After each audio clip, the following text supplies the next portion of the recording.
आचार्य जी प्रणाम। मैं अमित हूँ, बनारस से आया हूँ। आचार्य जी, मैं शुरू से ही अपने एकेडमिक लाइफ से ही टीचर्स का बहुत आज्ञाकारी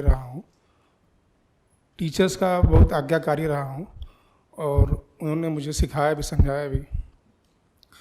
तो एकेडमिक के बाद कई बार मुझे लगा कि टीचर्स की जो सिखाई बातें हैं या ज्ञान की बातें हैं या उनकी शिक्षाएं कहीं कहीं मुझे नुकसान पहुँचाएं। जैसे सत्यनिष्ठा या ईमानदारी की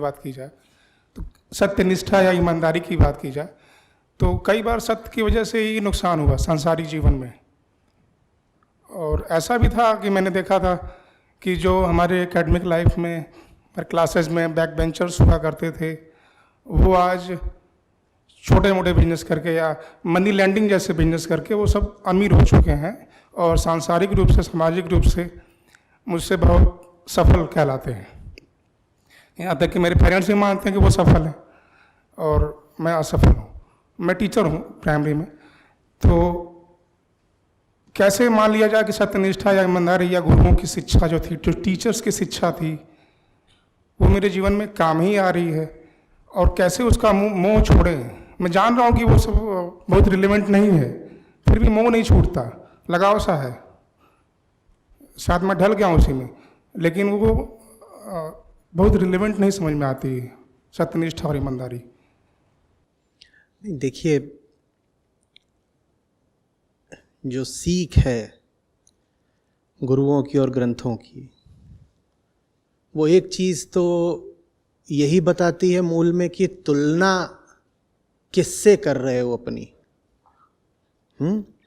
वो सीख अगर हम आत्मसात करें, अगर हमने उस सीख को गढ़ा होता, तो सबसे पहले तो जो तुलना जनित कष्ट होता है कि दूसरा मुझसे आगे निकल गया, बैक बेंचर्स थे या कम सीजीपीए वाले थे, वो आगे निकल गए, फलाना काम कर रहे हैं, वो उनके पास ज़्यादा पैसा आ गया। अगर अभी मन में ये बातें चल ही रही हैं, तो फिर हमने सत्यनिष्ठा अभी प्रदर्शित कहाँ करी है? आप कह रहे हैं सत्य पर चलकर आपको नुकसान हुआ है। मैं मान रहा हूँ नुकसान हुआ है, पर वो नुकसान इस कारण नहीं हुआ है कि आप सत्य पर चले हैं या आप में सत्य के लिए प्रेम या निष्ठा रही है। वो नुकसान इसलिए रहा है क्योंकि सत्य के लिए आप में बहुत बहुत कम निष्ठा रही है। जो आप नुकसान बता रहे हैं वो सत्यनिष्ठा के कारण नहीं, सत्यनिष्ठा की कमी के कारण हुआ है। सत्यनिष्ठा यदि होती है तो ये तुलना वगैरह करने की बात कहाँ से आ जाती है कि पीछे वाले आगे निकल गए, क्या है। आज मैं आपके सामने यहाँ बैठा हुआ हूँ, मुझे एलुमनाई एसोसिएशन ने आमंत्रित करा है और बहुत अच्छा लग रहा है, आनंद है, गदगद हूँ। कम से कम 15 साल का वक्त ऐसा था मेरी ज़िंदगी में जब क्या IIT क्या IIM, न मैं किसी को पूछ रहा था ना कोई मुझे पूछने वाला था। आपको पता कैसे है कि वो बैक बेंचर्स आपसे आगे निकल गए? मुझे तो पता भी नहीं था, और ये मुझे अब जाकर के पता लग रहा है कि मुझे पता नहीं था, क्योंकि अब बहुत लोग संपर्क में आने लग गए पिछले 1-2 साल से। जब वो संपर्क में आने लगते हैं तो मुझे याद आता है कि अरे इस आदमी से तो मैं 20 साल बाद बात कर रहा हूं, अचानक उसका संदेश अब कैसे आ गया मेरे पास। सत्यनिष्ठा का मतलब होता है सत्य के अलावा बाकी सब भूल जाओ। 100 से नहीं प्यार किया जाता, एक पे दिल आ गया है तो आ गया है, बाकियों की अब तुमको इतनी फिक्र, इतनी याद बची कैसे है? ये देखने का वक्त कहां से मिल गया कि पीछे वाला आगे निकल गया है? 20 साल तक मुझे ये नहीं पता था कि मेरे बैच की एवरेज सैलरी क्या चल रही है। आपको कैसे पता है कि वो पीछे वाले जो भी आपने काम धंधे बताया, वो काम धंधे करके आपसे ज़्यादा पैसे कमा रहे हैं? आपने जिस रूप में कहा कि आप टीचर हैं, उससे तो ऐसा लग रहा है जैसे टीचर होने पर आपको क्या क्या कुछ लज्जा सी आ रही है, और ये बात आप एक दूसरे टीचर से बोल रहे हैं। नहीं ठीक, एक साथ हैं, मेरे भी तो पेरेंट्स हैं, और मैंने तो उनको 3 तरह के घात दिए थे। IIT करके इंजीनियरिंग छोड़ दी, IIM करके मैनेजमेंट छोड़ दिया, UPSC करके ब्यूरोक्रेसी छोड़ दी।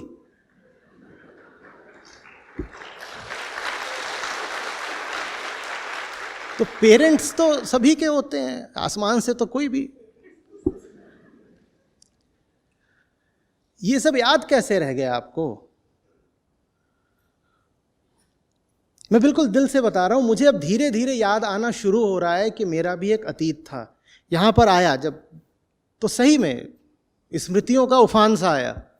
वहाँ सेमिनार हॉल के सामने से निकला, याद आया वहीं पे मैंने अपना पहला प्ले करा था। इस जगह के साथ न जाने कितनी मेरी यादें जुड़ी हुई हैं। आप जहाँ बैठे हो, कभी मैं भी वहीं बैठा हुआ था, और कितनी ही बार। और पंकज जी ने बताया, ये हम सबको यहीं पर डिग्री मिली है, कॉन्वोकेशन। और वो डिग्री तो आखिरी होती है, उससे पहले अब पता नहीं होता है कि नहीं, हर सेमेस्टर का रजिस्ट्रेशन यहीं होता था, अभी भी होता है। अब तो इतने स्टूडेंट्स हो गए, अब कहीं और होता होगा। अच्छा, अब शुरू में ही हो जाता है, पहले हर सेमेस्टर का होता था। और चूँकि बैच की स्ट्रेंथ कम थी, हम लोग मुश्किल से 350 साढ़े 300 लोग थे, तो सब यहीं पर हो रहा होता था। काउंसलिंग तक यहाँ होती थी। 2003 में भी मैं यहाँ पर आया था अपने छोटे भाई की काउंसलिंग कराने। तो अलग अलग यहाँ पे काउंटर्स बने होते थे और काउंसलिंग होती थी यहाँ जेई की। तो क्या बोल रहा था, हाँ मतलब ठीक है, वो एक जन्म था, ये दूसरा जन्म है। सत्यनिष्ठा तो महामृत्यु कहलाती है। महामृत्यु का मतलब होता है उसके पहले जिससे भी निष्ठा थी उसकी मौत हो गई, वो बीत गया, अब उसकी क्या याद करनी है, क्या याद करनी है। हमने कहा सत्यनिष्ठा का मतलब प्रेम। इश्क क्या ये देख के करते हो कि पैसा कितना मिलेगा? तो आशिकी कर ली, अब पैसे क्यों गिन रहे हो कि अब कितने मुझे मिल रहे हैं, कितने बैच वालों को मिल रहे हैं, कितने इसको मिल रहे हैं, उसको मिल रहे हैं।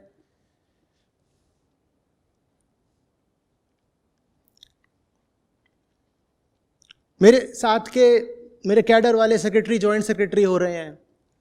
जो कैंपस के लोग थे वो कितने ही हैं जो डायरेक्टर वगैरह हो गए, CEO होकर के बैठे हुए हैं। हाँ, यूनिकॉर्न्स मेरे ही बैच में, यूनिकॉर्न्स हैं मेरे ही बैच में। वो सब अब दिख रहा है, अच्छा ये सब भी है। वो सब जब हो रहा था मैं लापता था। मैं था, मेरे साथ कुछ मेरे मुट्ठी भर छात्र थे और बहुत बहुत बहुत सारे ग्रंथ थे। 10 सालों तक उन्हीं में मैं खोया रहा। दुनिया की नज़रों से देखें तो उसको कहेंगे आदमी खोया हुआ है, और मैं जहाँ पर था मेरी नज़रों से मैं आशिकी कर रहा था। उसका हक तो सबको होता है ना। तो अच्छा काम करो, और कोई भी अच्छा काम अच्छी कीमत मांगेगा। हाँ, वो कीमत दे देने के बाद पता चलेगा कि कुछ ऐसा मिल गया है जिसकी कीमत लगाई ही नहीं जा सकती, जो अमूल्य है। बहुत सारा मूल्य दे दो और कुछ अमूल्य मिल जाए। मूल्य माने बियॉन्ड वैल्यूएशन, जिसका मूल्यांकन ही नहीं हो सकता। तो ये सौदा घाटे का रहा क्या? बोलो बोलो, ये सौदा घाटे का रहा क्या? कतई नहीं। माँ बाप भी आपको तभी अपनी अपेक्षाओं के नीचे दबाते हैं या परेशान करते हैं जब उनको पता होता है कि अभी आप बहके हुए हो। उनको भी जब दिख जाता है कि सामने वाले को अपना रास्ता पता है और ये जो भी कर रहा है वो बहक के नहीं कर रहा है, ये जान रहा है, इसको दिख रहा है, और इससे अब उलझने वगैरह से कोई लाभ है नहीं, तो फिर वो भी रास्ते में नहीं आते बल्कि साथ हो लेते हैं। इंसान ही है। हर इंसान को ताकत देखना, सौंदर्य देखना, सच्चाई देखना पसंद होता है। ठीक है? तो माँ बाप को भी अगर बेटे में, बेटी में सच्चाई दिखेगी, बल दिखेगा, सौंदर्य दिखेगा, तो देर सवेर वो भी साथ आ जाते हैं। जैसे आप इंसान हो, वो भी इंसान है। ये जो माँ का, बाप का और बेटे का रिश्ता है वो बाद में आता है। जब माँ भी नहीं थी, बाप भी नहीं था, और आप पैदा भी नहीं हुए थे, इंसान तो वो तब भी थे ना। तो हर इंसान में एक इच्छा होती है, एक चाहत होती है कि कुछ बहुत सुंदर अपने सामने होते हुए देखूं, और अगर वही सौंदर्य उनको अपनी संतान के रूप में घटित होता दिखाई देगा तो वो आपके साथ ही चलेंगे। अगर अभी आपको ये समस्या है कि आपके घर वाले, माँ बाप या पति पत्नी आड़े आते हैं, अड़चन देते हैं, तो समझ लीजिए कि अभी आपकी यात्रा में ही कोई कमी है। आप थोड़ा और आगे बढ़िए, वो रास्ते नहीं आएंगे। लेकिन आगे बढ़ने के लिए वो जो विरोध दे रहे होंगे, उस विरोध के तो पार जाना पड़ेगा। वो विरोध करते रहेंगे, आपको उस विरोध को जीतना पड़ेगा। ठीक है। आचार्य जी, इससे जुड़ा एक और प्रश्न था। जैसे अभी जो पूरी चर्चा चल रही थी बहुत हद तक सही काम से भी जुड़ी हुई है कि जीवन में सही काम क्या है जो चुनना चाहिए किसी को। इस पर एक प्रतिभागी ने अभी मुझसे प्रश्न पूछा था, वो पूछ नहीं रहे अभी, पर उन्होंने एक बात कहीं किताब में पढ़ी थी। उन्होंने एक बात एक किताब में पढ़ी थी कि आप जब कोई काम चुनें और आपको यदि वो पसंद नहीं है, पर अगर आपको वहाँ पैसे अच्छे मिलते हैं, तो आप इमोशनली और मेंटली उससे बाहर आ जाएं और वो काम करते रहें।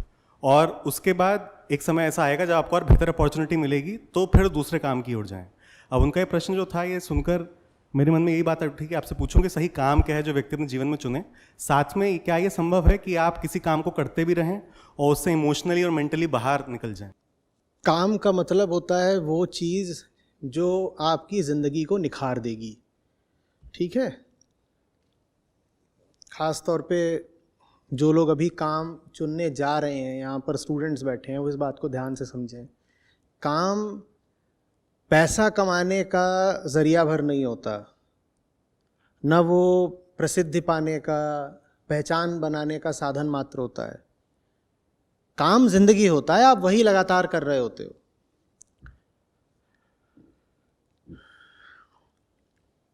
जिसके साथ आपको लगातार रहे आना है, उसके साथ तो सही संबंध प्रेम का ही होगा ना।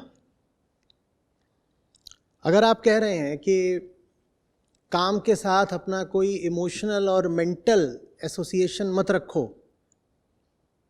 बस काम को पैसे के लिए किसी तरीके से झेलते चले जाओ, तो ये बात ऐसी ही हो गई कि आपने अपने लिए एक साथी चुन लिया है जिससे आपका कोई आध्यात्मिक, मानसिक, भावनात्मक संबंध है ही नहीं, और आप बस किसी स्वार्थ के लिए उसको रोज रोज दिन रात झेलते चले जाते हैं। अब थोड़ा कल्पना करके, विचार करके बोलिए, ये जिंदगी कैसी लगेगी आपको, जिसमें आप किसी के साथ 24 घंटे हैं लेकिन उससे कोई आपका गहरा रिश्ता नहीं है, आप उसको बस झेल रहे हैं। और झेल इसलिए रहे कोई आपको लाभ होता है। कई बार आप जिसके साथ हो उससे आपको कुछ सुरक्षा मिल जाती है, सिक्योरिटी, कई बार रुपया पैसा मिल जाता है, कई बार उस व्यक्ति की आदत लग गई होती है, मोह बैठ गया होता है, ये लाभ हो जाता है। पर कुछ लाभ हो रहा है, कुछ स्वार्थ बैठा हुआ है, इसीलिए किसी ऐसे के साथ लगे हुए हो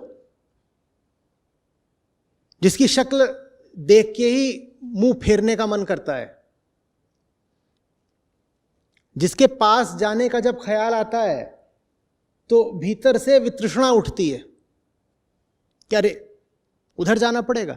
ऐसे ही अगर आपको सुबह काम पे जाने का ख्याल आए और भीतर से विरोध उठे कि आज फिर काम पे जाना पड़ेगा, तो जियोगे कैसे? ये किस तरह की सलाह है कि ऐसा काम चुन लो जिसमें तुमको पैसा वगैरह मिलता हो, भले ही उससे तुम्हारा कोई और रिश्ता बैठ पाए चाहे नहीं बैठ पाए। जानवर श्रम करते हैं, मनुष्य कर्म करता है, और कर्म का उद्देश्य होता है मुक्ति। मुक्ति का ही दूसरा नाम आनंद है।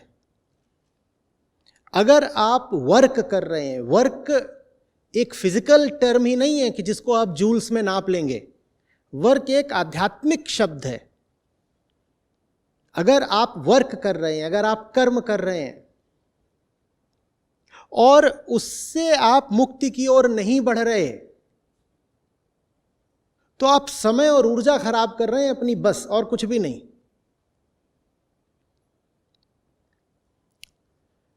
मनुष्य के लिए वर्क अनिवार्य है। गीता कहती है कर्म अपरिहार्य है, कर्म से कोई बच नहीं सकता। और ये बात सिर्फ मनुष्यों को बोली जाती है, जानवरों को नहीं। जानवर भी दिन रात कुछ ना कुछ गतिविधि तो कर ही रहे होते हैं। जूल्स में नापोगे तो वो भी एनर्जी खर्च कर रहे होते हैं। शेर हिरण के पीछे दौड़ रहा है, ठीक, इसमें एनर्जी निश्चित रूप से इन्वॉल्व है।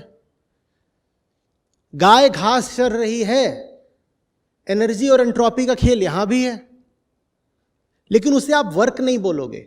यहां तक कि गधा या खच्चर ईंट ढो रहा है, वो भी वर्क नहीं है, वो लेबर जरूर है, वर्क वो भी नहीं है। वर्क सिर्फ तब है जब आपने कुछ ऐसा करा हो अपनी चेतना के उपयोग से जो चेतना को मुक्ति देता हो, जो मन को खोल दे, जो आपको आपकी सीमाओं से आगे ले जाने में सहायक हो, सिर्फ उसको वर्क बोलते हैं। यदि ये वर्क है तो फिर दिन भर करने के लिए कोई काम ऐसा क्यों चुन रहे हो जिससे मुक्ति नहीं मिलेगी, आनंद नहीं मिलेगा, स्पष्टता, बोध कुछ नहीं मिलेंगे, बस पेट चलाने के लिए और कई बार अयाशियां करने के लिए पैसा मिलेगा। जो जानते हैं, जिन्होंने पाया है, उन्होंने समझाया है कि आप बड़ी से बड़ी अयाशी कर लो, उसमें जो सुख होता है, जो प्लेजर होता है, वो मुक्ति के आनंद से बहुत नीचे की बात है। तो ये घाटे का सौदा हो गया ना, कि काम करके मिल सकता था बहुत ऊंचा आनंद, लेकिन काम करके हासिल करा बस एक निचले तल का सुख, प्लेजर। ये घाटे का सौदा हुआ कि नहीं हुआ? न जाने क्या पाया जा सकता था और न जाने क्या पाकर रह गए, और जिंदगी बीत जाती है, बहुत जल्दी मर जाता है आदमी। आदमी का जीवन बीतने में देर नहीं लगती है, कहने को होता है 80 साल का, पलक झपकते बीतता है।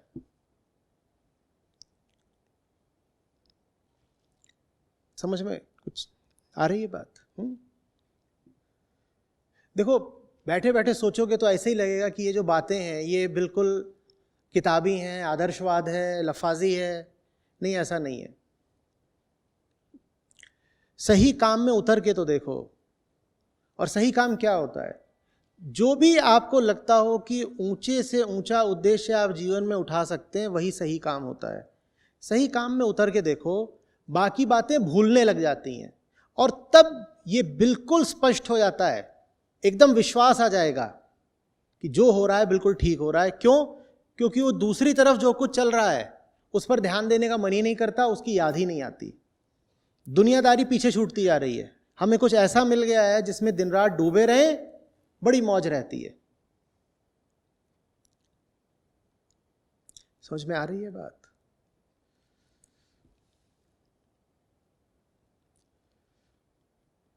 कहिए, इससे संबंधित कुछ है तो। हाँ,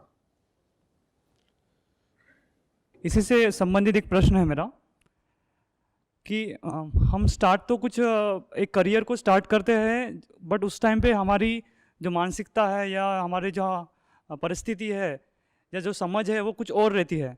बट उसमें आने के बाद कुछ सालों के बाद हमें जब पता चलता है कि वो चीज़ हमारे लिए नहीं है, बट उसमें हम इस तरह जुड़े हैं कि हम उसको छोड़ भी नहीं सकते, तो उसके साथ रहते हुए हम किस तरह उसमें समर्पित हो या किस तरह उसमें जुड़े रहे या उसमें उसके प्रति प्रेम या ग्रोथ करे या वहाँ से निकल जाए, ये बेहतर रहेगा। नहीं, क्यों जुड़े रहोगे? जीवन यूं ही है, फालतू है। जो चीज जान गए हो कि काम की नहीं है, उसको क्यों पकड़े खड़े रहोगे? बिकॉज ऑफ लाइबिलिटीज और सम अदर, मतलब जो भी है, कंडीशनिंग हो गया या कुछ लाइबिलिटी। लाइबिलिटी का मतलब होता है दायित्व। जो चीज किसी को तुम्हें देनी है, चुकानी है, तुम्हारे ऊपर जो कर्ज होता है लगभग, उसको कहते हैं लायबिलिटी। जो तुम्हारा कर्तव्य है चुकाना, उसको कहते हैं लायबिलिटी। तुम्हारी सबसे बड़ी लायबिलिटी है अपना उद्धार। ये बाकी जो लायबिलिटीज पकड़ लेते हो वो हैं कर्तव्य, उनके प्रति भी कर्तव्य है, लेकिन उनके प्रति जो कुछ भी है वो बाद में आता है। सबसे पहले तो तुम्हारे लिए आता है, क्योंकि आप ही अगर ठीक नहीं हो तो आप दूसरों को क्या दोगे? आप बात कर रहे हो दायित्व, दायित्व मतलब देयता, देना। आप दूसरों को कैसे कुछ दे पाओगे जब आप ही ठीक नहीं हो? सबसे पहले खुद को ठीक करना होगा ना। ये पहली लायबिलिटी होती है। लायबिलिटी, कर्तव्य, जिम्मेदारी, इनकी बात करके हम अपने आप को रोके रह जाते हैं। मजबूरियां देखो सबके पास होती हैं, और अगर मजबूरियों का रोना रोओगे तो कोई जवाब नहीं है। तुम अपने आप को साबित कर सकते हो कि तुम मजबूर हो, इसीलिए घुटा हुआ जीवन जी रहे हो, और तुम साबित कर लो, कोई रोकने नहीं आएगा।